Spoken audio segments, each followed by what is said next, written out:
thank you for joining us wherever you are. This podcast episode is brought to you by the Old Ways Actual Play team. This actual play uses the Delta Green tabletop role-playing game rules by Arc Dream Publishing. This actual play is performed by adults and in an adult setting. Listeners should know that this podcast will include mature themes and scenes.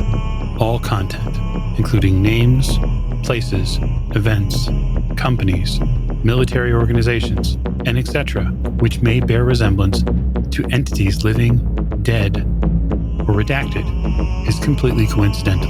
My name is Michael Diamond, and for tonight's game, I will be your handler. Thank you for joining us again on another episode of the Old Ways podcast. I'm your handler this evening, Michael Diamond, and we are back with our Delta Green OCEL, as we like to call adventures in OCEL, and the Old Ways podcast. And so at the top of the show, as what I like to do, I'd like to thank you, the listener, and especially you, the Patreon supporter. If you've not had a chance to check out what we offer on Patreon, you can. Patreon.com/The Old Ways Podcast. And as always, I will encourage you to subscribe to our YouTube channel, where you get to see all sorts of fantastic videos, even some which contain the people in this game. And now we'll move to introductions. To my right. Hi, this is Miranda, and I play Dr. Aaron Weber, and the most recent events have not at all done anything to ease my Miranda in real life's fear of laundry chutes. I think that's fair. Especially, they probably made it worse, to be perfectly honest.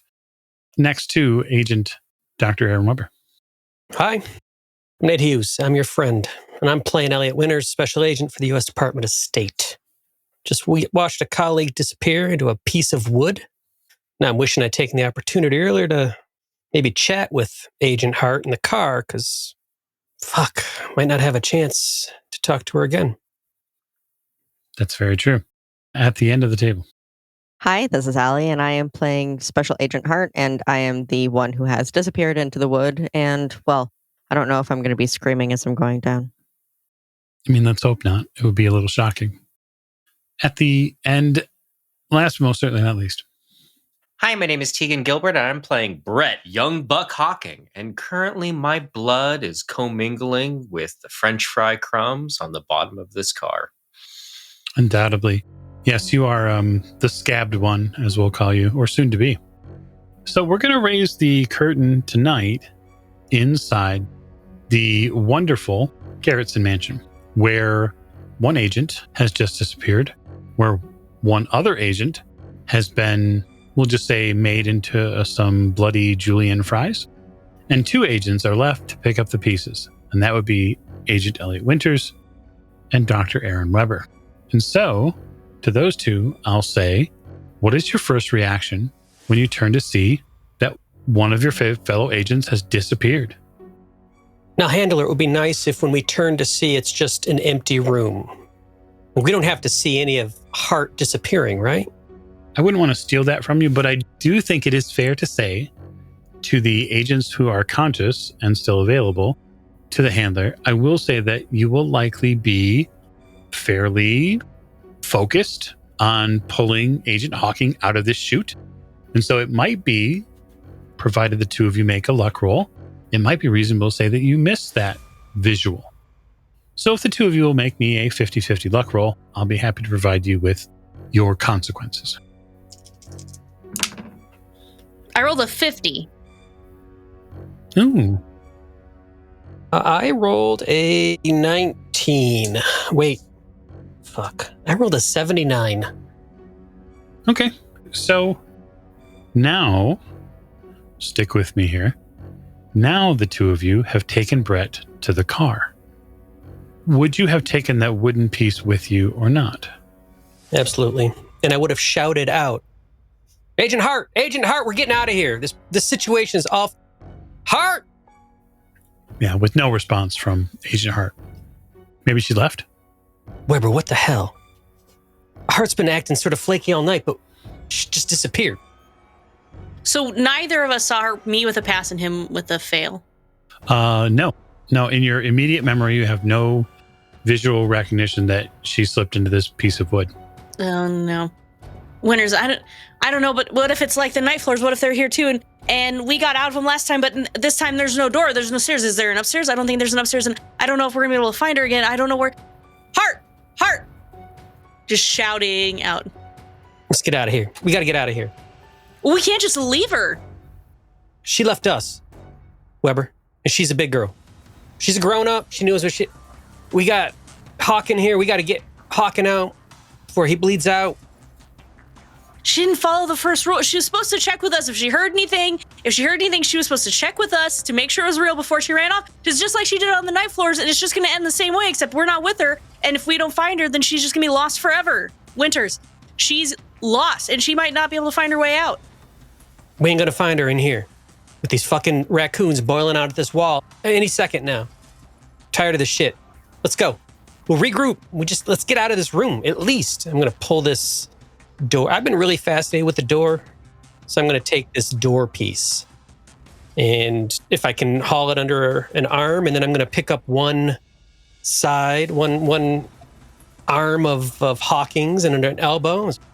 Weber, get the other side. Let's drag this guy out. Come on. I'll grab the other half of Hawking.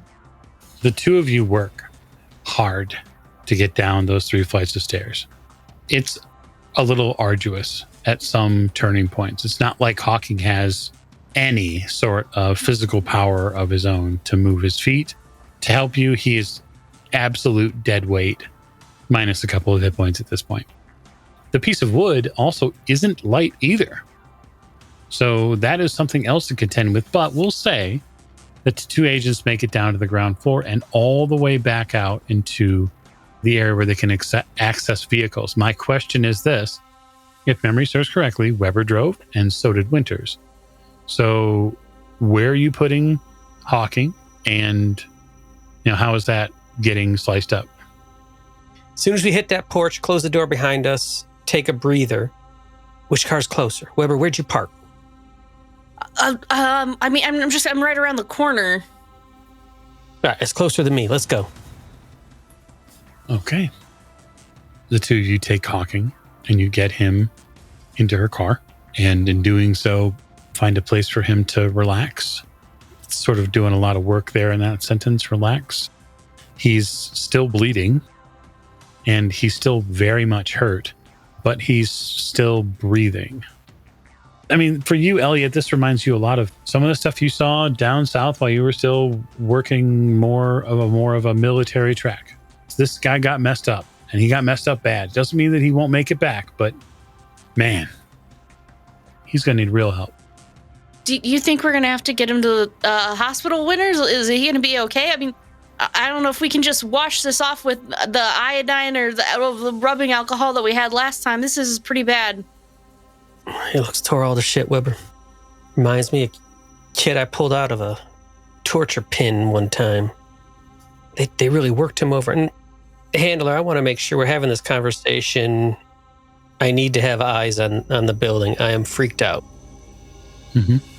So I need to be able to see towards the building, watching for any movement, not looking at Weber at all. I'm engaged with Weber. I'm not looking at Weber at all because I'm sort of wide-eyed, wild-eyed even at this point. And no, he's going to need more than some iodine. Absolutely.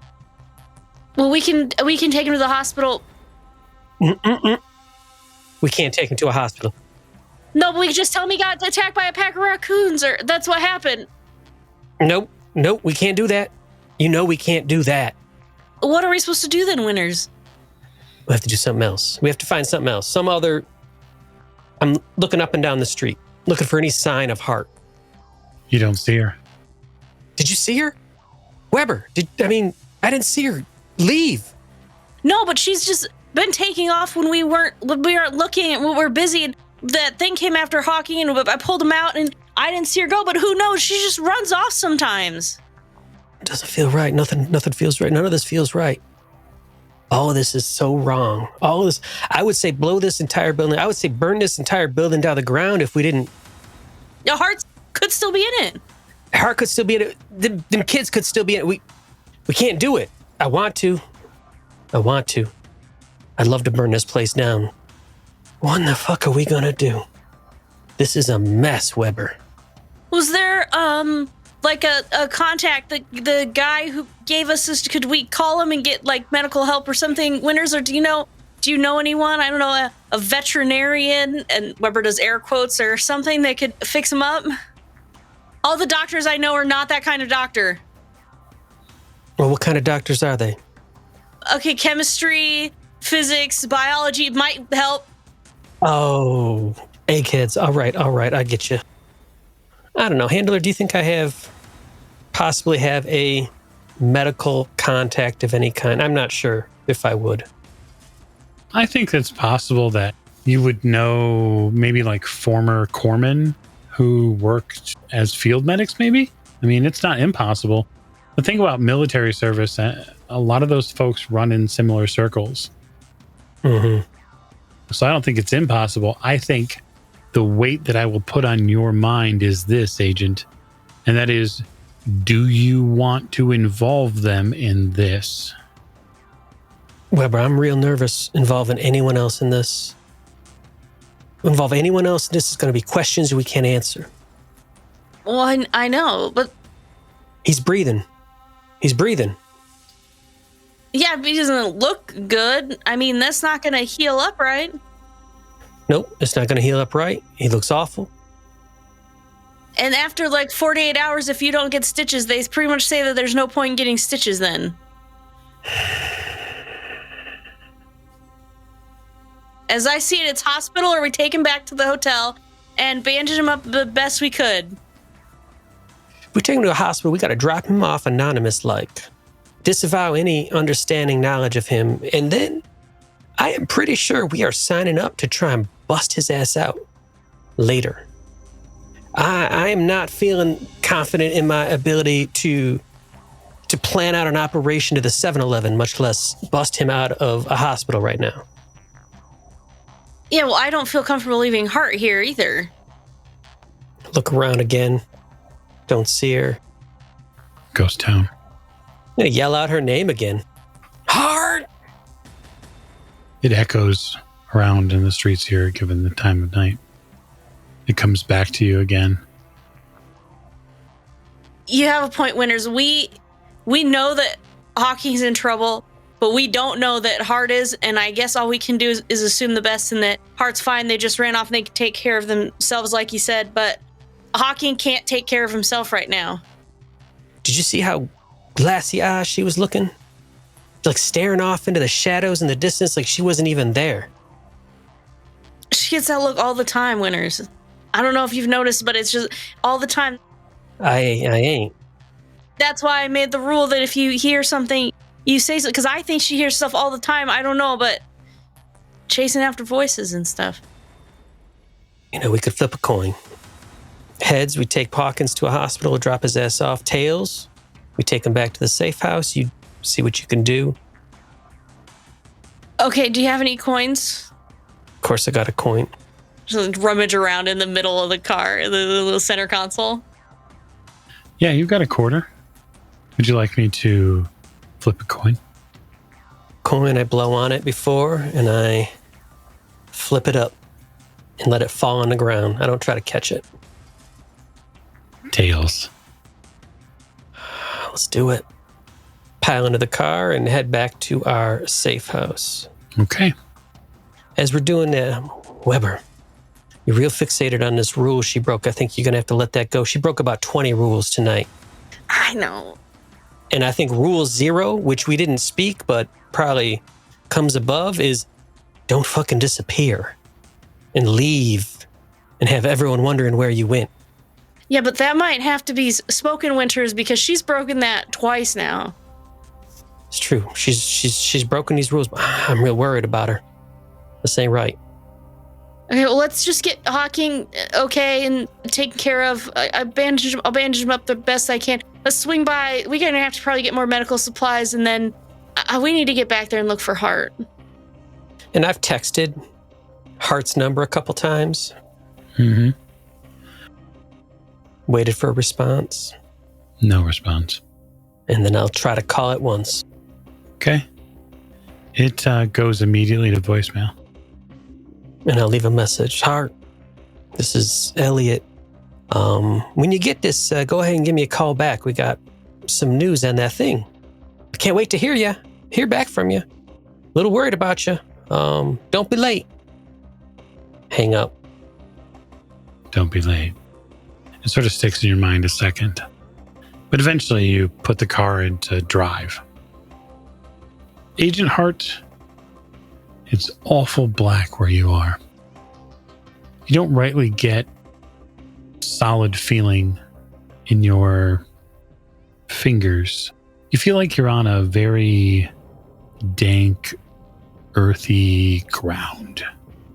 Everything around you is dark.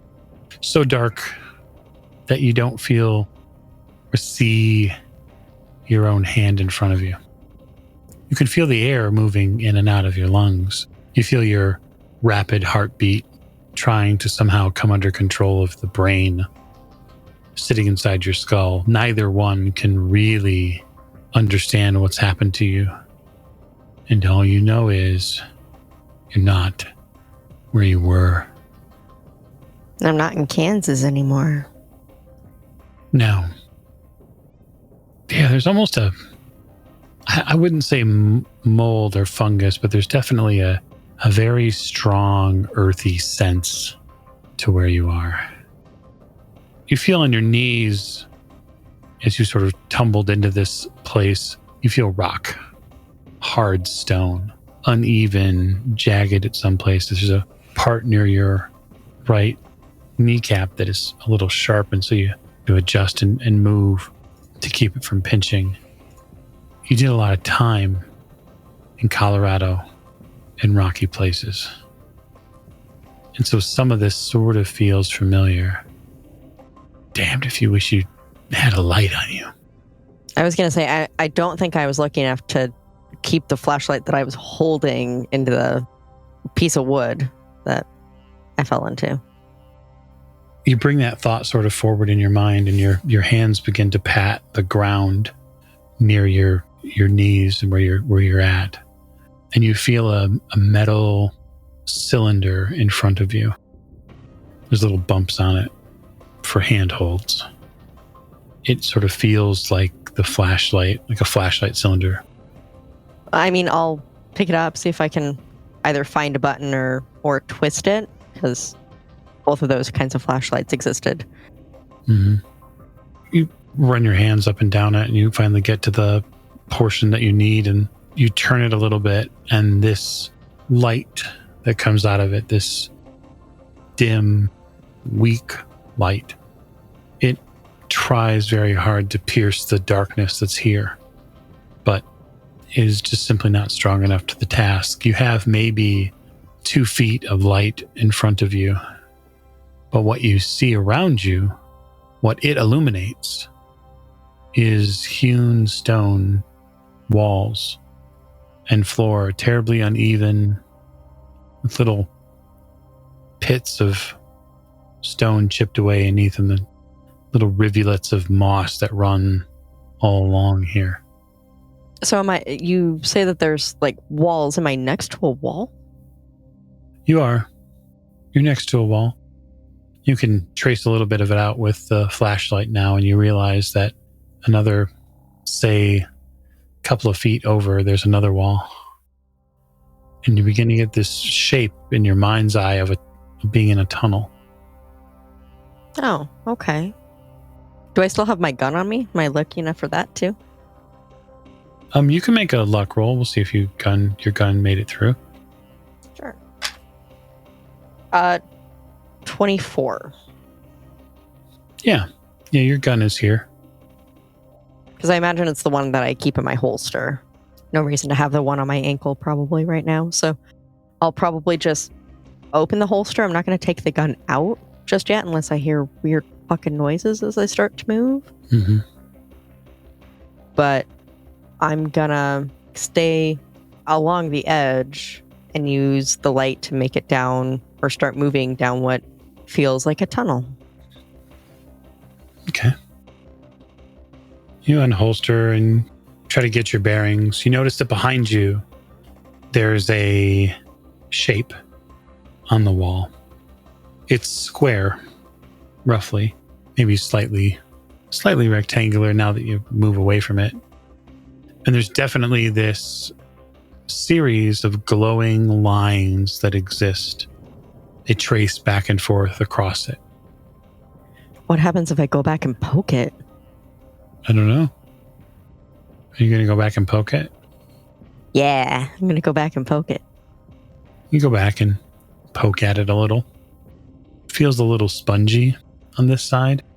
There's a residue that comes off on your fingertips. It's slick. It doesn't completely leave your fingertips.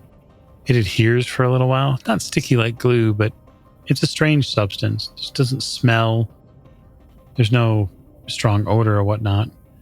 You do see that the other side of this glyph, this series of glyphs here on the wall, there seems to be another type of darkness there.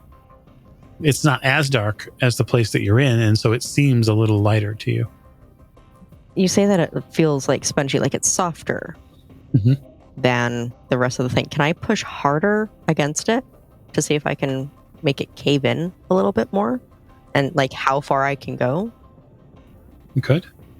I would like you to make me a POW roll. So POW times 5. I don't know if this is going to be a good thing or a bad thing for my sanity, but I got a 22 under 80. Okay, so it's a critical success. I'm going to ask an important question of Agent Winters and Agent Weber. Where did you put that piece of wood exactly? I would have brought it up. So when maybe we would have brought Hawking up first, but definitely it makes its way with us into the motel because I'm half fascinated by it. Right. I think that I'm going to drill down on that just again. Where in that motel safe house is it at now? I think we bring Hawking in. I kind of imagine us carrying everything in like we carried everything out. We each have Hawking under one arm. Winters probably has this hunk of wood under his other arm, and we're pulling him in.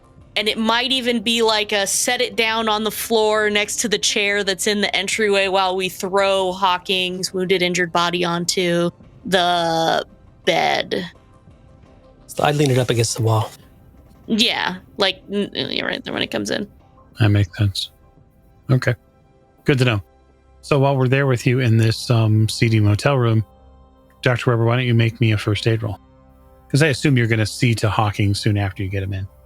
Now, is this a first aid roll or is this a medicine roll? Because I feel twice as good at medicine as I am at first aid.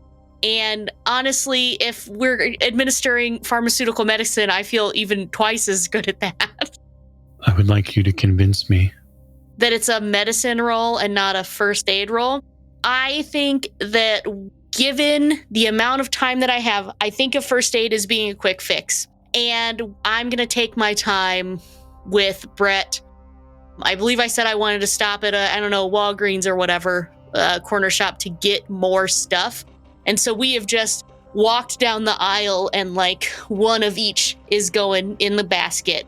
And when I get back, I'm going to take my time with him. As many butterfly band-aids as we have purchased are going to be on his little disinfected body. And honestly, you know what? I would probably even buy, there's a sewing kit everywhere. And if we got to sew him up to get some of these wounds closed, I will fucking sew him up right then and there. I don't think it's if you have to sew him up. I think you will be sewing him up. Lighter, needle, fishing line. So first aid keeps a patient alive.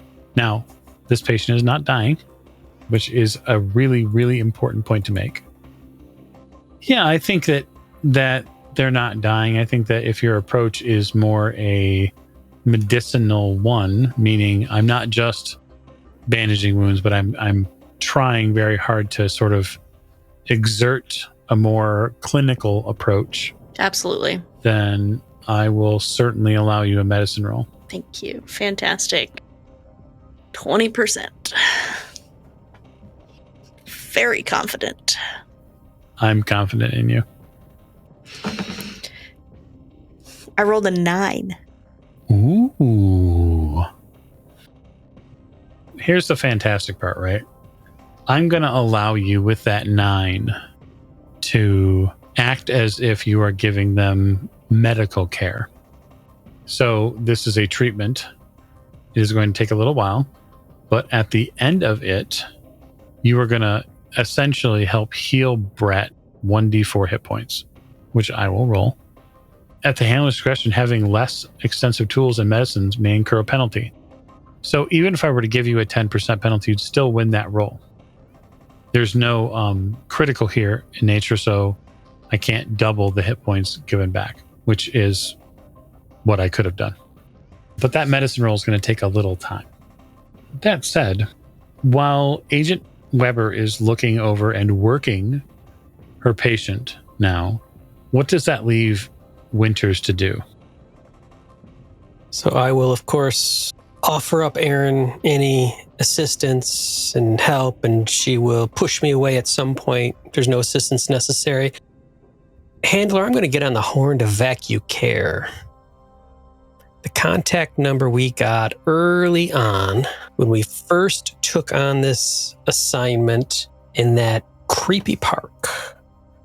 And I remember, if there's any updates, here's this not a New York City number to call. So I'm going to call that number. Okay. You call that number, that very specific number that you were given. You get what sounds like an automated machine at first, which asks you to state the nature of the update. We have a missing agent and a seriously hurt agent in the field, and we have a major infestation. There is a click on the line, and it asks in a monotone voice for you to put in the code number.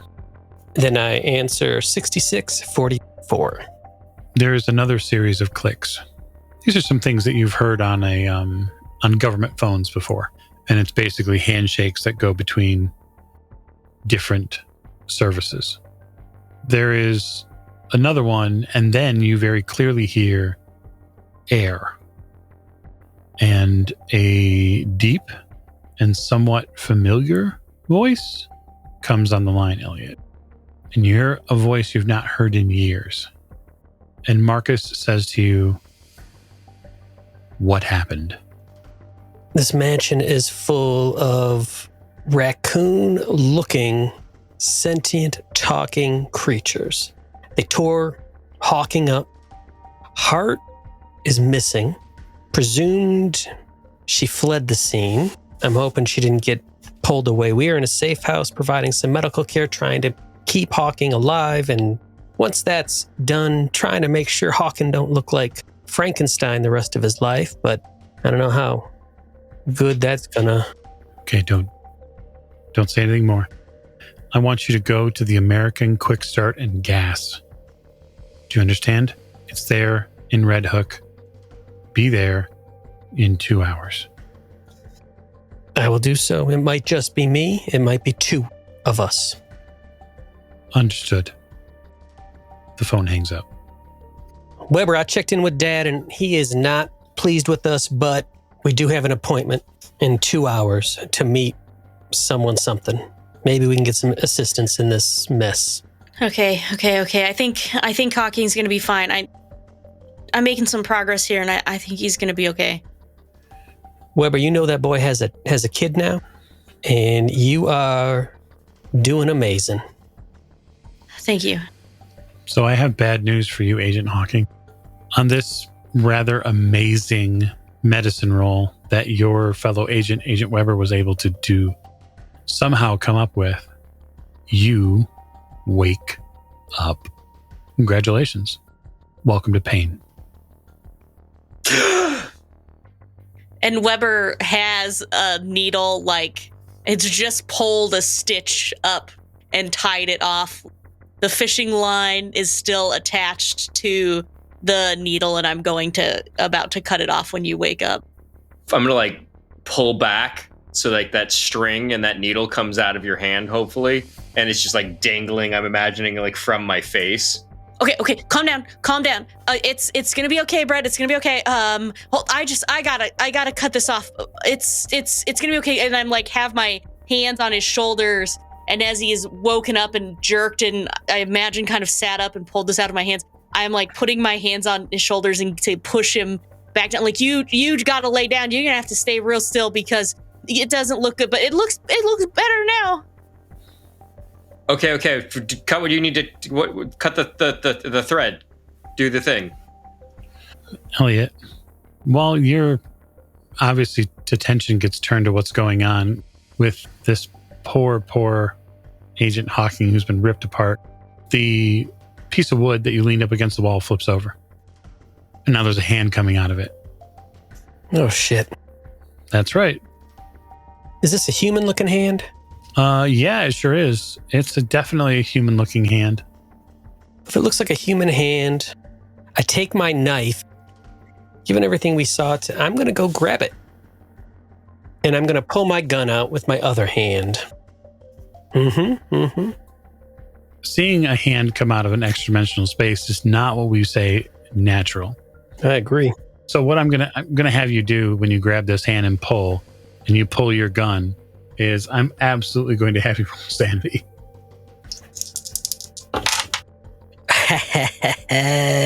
I rolled a 90. I don't think my sanity is above that. Let me see. 46. 90 over 46. It was 46, you mean? Okay, so you're going to lose 4 points of sanity. Just under about for you, Elliot. Oof, close call. This is unbelievable. You pull and continue to pull, now desperate to know what's on the other end of this hand. You pull up a forearm and then slowly but surely begin to extract someone you know, and that's Agent Hart. And it's sort of like pulling her out of a call. She is covered in this slick fluid gel that sort of clings to her body, face, nose, chin, clothes. It coats her. And when you pull her out, it's like pulling somebody sort of like onto a boat out of a lake. So you flop like a fish, Agent Hart, and your mouth is covered so you can't breathe right now. So during this entire thing, I'm holding as tight as I can because I want to pull this thing out to shoot it dead. I'm so sick of everything tonight. And then as soon as I recognize Hart, drop the gun, use my other hand to help pull. And we've all seen Poltergeist, so I think we know exactly how this looks. And so pull, and I think we both fall onto the ground, Hart on top of me. I'm covered in supernatural amniotic fluid. And if I notice this call, I'm going to reach up and just rip it off her face. You reach up and you rip it off her face, and the response is a shattering scream that comes out of her mouth. And I'm going to clutch her tight, just as tight as possible to hug. And I got you. We got you. You're here. Yeah, I got you. We got you. And I'm just holding, and I'm crying. I don't. There's something in there. Whatever the board was guarding, maybe where's Hawking? He's alive. Weber patched him up. He's even awake. I don't know if they came from there, and I'm gonna like throw my head back towards a gesture of the board. Careful. Okay. Maybe from there. Maybe it was dark, and it's a tunnel. I don't know where it went. I don't know. There was light, and it brought me back here. And you don't.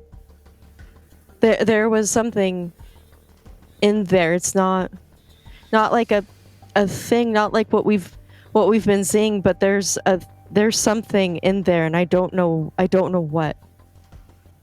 If the things didn't come from in there, I don't know what's supposed to be. And if they did, that piece of wood was hidden for a reason. It was hidden to, maybe that's where they are. If they're still alive, the little ones, the missing kids that we haven't been able to find. Hart, you pushed yourself out of this other place. Did you see any more of those raccoon things? Is that where were they coming out of this board too, into the wall? Is that why they're in that place? I don't know. I don't know if they're guarding that in order to keep the kids where they are, but Winters, you don't. I can't lose them too. I can't lose those kids too. Well, if they're inside there, Hart, do you think, how'd you get in there? Could you do it again? I mean, I looked at it and it's different, and I touched it with my hands, and I don't know if it didn't really feel like blacking out. It didn't really feel like anything until I was there, and it felt like a mountain, or like a rocky place. And I had my flashlight, but it wasn't bright enough. It's so dark. Winters, it's so dark in there. I don't think I've ever been a place as dark as that before. I could go back. No. Don't even joke about that. I don't want to go alone. And but Winters, what if they're in there? What if they're in there? But you didn't hear him. You didn't see him. You didn't get any sign of him. No, but it was so dark, and there's a tunnel, and I didn't go very far because there was light on the wall behind me, and I didn't know where it would lead, but light usually means a better thing, right? It's usually better than the dark. I gotta ask Weber, what are you doing when you see this? Like, what's Dr. Weber's reaction? I know she's mostly focused on Hawking, but seeing Winters pull someone or acknowledging that someone new has entered the room without the door opening or closing is something that your brain will have to figure out how that happened. Yeah. And I don't think that in the moment, like, everything is fucked right now. And I don't know how much I would try to rationalize it, or how much I would see, like, Hawking is woken up. I'm trying to snip stitches. I'm holding him down. I'm grabbing an amount of booze that I feel comfortable with him drinking, but not too much, not like a David amount, just like enough so that he is not in like less pain. And I've got a nice cocktail of pills going for him. And I imagine it's like this thing falls and I hear it and I look over and I see Winters going for it, and I'm back at Hawking, and I keep looking over, and it's like flashes of a film or like photos where I don't actually see him pulling Hart out. I just see the arm coming out, and then the next thing I knew, like, Hart's halfway being birthed from this piece of wood, and then Winters is holding her, and I'm like still trying to tend to Hawking as best as I can while listening to their conversation and being kind of pulled between the two things that are happening. Certainly. So I'm not going to, at the moment, force you into a sand roll because I don't think it's necessary in the heat of the moment. But this is what I am going to give you, like it or not. It's not another sight. It's not another sound. It's a smell. It's a smell that you very uniquely, likely in this room, are going to be the person who's going to pick up on it. Because Dr. Weber's been pregnant before, and she knows what amniotic fluid smells like. And that smells in this room now. A lot of it. Hawking sees Weber go like a little ill. but then like choke it back. Like, I'll be fine. I have to attend to him. Winters, do you need anything for Hart's back? Do you need, I don't know. I got a gauze or alcohol or iodine, or do you need anything? Hart's back. Everyone's here. Weber, we're all back to normal. Everything's fine. And I want to go get my go bag. I say, Hart, just go to Weber, make sure, just have her take a peek at you, make sure everything's all right. Maybe clean all this stuff off. And I'm going to go to my go bag. I'm going to get my duct tape. I'm going to get my screwdriver, flathead. Mm-hmm. I'm going to pull one of the closet doors off. I'm going to start this is what I'm going to start working on in the next 15 minutes or so. I'm going to grab that big piece of wood that just birthed Hart, set it down, funky marking side on top of the closet door that I took off, and I'm going to duct tape that shit together. Just spool after spool, because I don't need anything birthing out of there until we're ready for it. I think that is an interesting way to deal with this situation. So for your part, Hawking, you see a lot of Agent Weber. You see her work on basically your midsection, the sides of your body. Your arms are cut up really bad. Like, you can feel the itching on your forearms, not just from the stitches that she's put in, but just the dig marks. And it feels like something is under your skin. It feels like something is chewing on you even now. So it's mostly torso and arms? Torso, arms, the top of your shoulders and your back. It feels like you got a really unflattering... It's like an uncomfortable massage. You know what I mean? Like when someone doesn't know their own strength and they just decide to beat the shit out of you. And then, like, they also have harpy claws. And so they dig into your back. And, like, at first you're like, oh, that's nice. It's a back scratch. And then all of a sudden, like 20 seconds later, you're like, oh my God, are you trying to kill me? That went on for a good 30 seconds. And you're pretty sure you almost died. Gotcha. Can I feel the area that I'm getting the weird sensation from? Okay. I would like to probe myself. So probing yourself is not necessarily the easiest thing to do, because you sort of have Mother Hen Weber over you right now. And she is so super focused on you because she doesn't want to pay attention to the other shit going on in the room, that I'm going to ask to make sure that Dr. Weber, not that kind of doctor, but yet Dr. Weber, makes sure that that's okay. I would slap Brett's hand away from whatever he was trying to probe. Like, no, it's sanitized right now. It's not, I wouldn't call it sterile, but it's close enough. You can't put your fingers in it, Brett. It's fine. I'll take care of it. I know. It just feels really fucking weird. Did you clean it out? I mean, yeah, the best I could. The stuff that with what we have, what we got at the pharmacy, but you probably gonna need some antibiotics. And I don't know, Winter's got to set up with some guy to meet up, and maybe he'll have some, or if not, I mean, I have like 5 bottles at home that are half filled, and I can just get you those, I guess. So we're seeing a doctor, like we're meeting up with a doctor or something. Something, maybe, but if not, I have some antibiotics at my house that we can just throw together. I think you'll be fine. I mean, the infection can't be setting in already, Brett. It's probably just itchy because it's just tore up. It's gonna be fine. Okay, I'm gonna trust her. Here, I probably have some in our sweep, some lidocaine salve, and I'll just here, buddy. Okay, I'll put some lidocaine on it. Maybe it'll help though. Look, I got 20% in medicine, but 40% in pharmacy. So, but for a little bit, I just want to kind of ease Brett's worries and wanting to probe himself.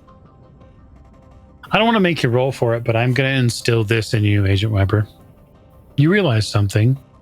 You realize that from sort of your time being a little too disconnected from Holly, you realize that you've sort of lost your motherly fastball. And you realize over the next, over this half an hour, one of the realizations you come to is that you're not prepared to be the caregiver that you used to be, and you feel a little shame. But yeah, it helps in some ways, Hawking. So, Hart, you're probably going to need a shower, just FYI. Oh, yeah. I was thinking about that too, because like when I finished up with Hawking, I might like, Hart, are you okay? Do you need me to give you a once over or anything? Like while I got everything out and there's just one bed has Hawking on it and the other bed just has a slew of medical supplies on it. The sheets are fucked, by the way. So is the mattress, by the way. I don't think so. I'm gonna like look at myself because I'm sure that I did not register that I was as slimy as all get out coming out of this piece of board. Oh, no, you totally did. Oh, okay. You couldn't do anything about it at the time. I just meant like if you need help or anything, because you're kind of covered in it. Like I get your hair or something. I'm offering if you feel like you need checked for wounds by the closest to a medical professional that we have in this room right now and that we may be seeing very soon. That's fine. If not, that's fine too. Go. You do you, girl. No, I need a shower.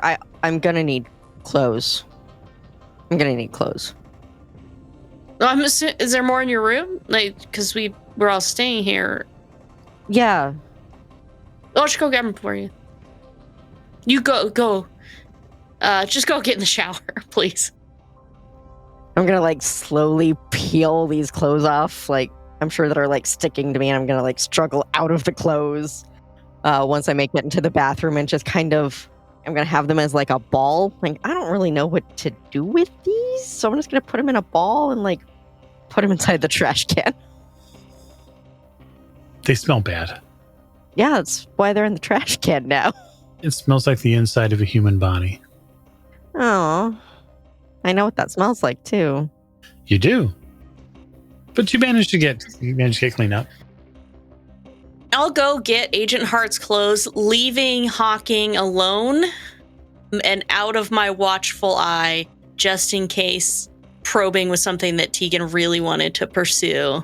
I feel like I, Dr. Aaron Weber, have done my due diligence in trying to dissuade Hawking, and then I will leave to go get Hart's clothes. I'm still in the room, Tegan, so I'm still here. I'll say that. I'll literally say that. Hawking, I'm still here in case you weren't aware. I'm glad to see you back, Brett. That was a little bit scary, a little bit close. Oh, you said back? How long have I been out? Hour, two? I mean, you've been out since we pulled you out of that hole. How many did you see? Did you get a... I know that's an unfair question. I'm just wondering if you get a sense of how many were in there? Because it wasn't one. I think it was a lot. I don't remember. Did you happen to catch how I pulled Hart out of this frickin' board right over here? And I finish up with the duct tape. No, you didn't see any of that, Hawking. You didn't see any of that? Where did they have the board in them? Like it was sticking out of them, or? No. I'm going to catch Hawking up as gently as possible. So Hart was gone, and we pulled you out unconscious. We brought you back here. We had no idea where Hart was, and then, I mean, we've seen crazy stuff together, so I'm not going to be worried about this. But she came birthing out of this piece of wood. I'm gonna put my hand out for the wood. And that's why I set it up against this closet door against it, because she came out of it. She came out of it, Brett, and talking all crazy about how it was a giant space inside. It was huge. It was dark. She's worried the kids are in there. We might have to go in there. You saw this. This isn't Hart being like bonkers. I've still got a little bit of schmutz on me, so I will point. I mean, this is from her coming through this board. Yeah. At first, I was worried. I had my gun out. I was going to shoot whatever it was, but it was Hart. Out of that, how big is that board? Like, does that make physical sense? Like, is it wide enough for someone to crawl out of? Yet technically, it is physically wide enough for someone to have crawled out of. If you imagine it as a portal, like in your mind's eye, you could imagine someone fitting through that space. I mean, I read sci-fi and comic books, so like I can imagine it, but the concept of it being something that occurs in real life is harder if it wasn't for the fucking night floors. So do I have to roll a sand check for believing Winters? No, not necessarily. Because you don't see it, you don't have to make the sand roll, but you can sort of make up in your own mind whether or not you think Winters is crazy. So I'm going to incorporate this into my worldview now. Okay. So I called the vacuum care. The phone number, the contact number we got at the very beginning. That's who we're going to go see. That's great. I can't listen to any of this stuff. Do you have like Tylenol 3 or better than that? No, I don't, but large amounts of acetaminophen and ibuprofen at the same time? I mean, I might have some Advil, but Weber's our pharmaceutical person. Cuticle. Yeah, it's pharmaceutical. In the future, we're gonna have bags of things that we bring with us on these missions. And one of the things in the bags is gonna be fucking painkillers. You don't have anything. We have two. I got Advil and I got Hart's whiskey. All right, we got like 2 chicks on this team, and neither of them have ibuprofen in their frickin' purses or anything. Let me go check, Brett. I'm going to walk out and close the door behind me and go sit on the couch. That totally makes sense.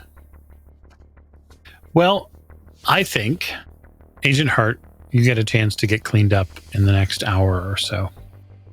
Agent Weber, you do the things that you likely would do after Agent Hawking is done being a complete mess all over these sheets, and that is bundle them up along with, Hart's clothes and get them the F out of here because they stink. And as a sort of icing on the cake for this session, I'm going to have all of you roll 1d6 and tell me what you get. 6. 4. 1. 5. Okay, so given the time distance from the last time you woke up to the current day, you have overextended yourself as far as your waking period. And so you will lose that number in willpower points from exhaustion. And Elliot, your night is not over. It's like pulling a double. And that, I think, is where I'll draw this portion of our story to a close. So thank you so much for joining us on another episode of our Adventures with Ocel as we continue our Delta Green series. Thank you and good night.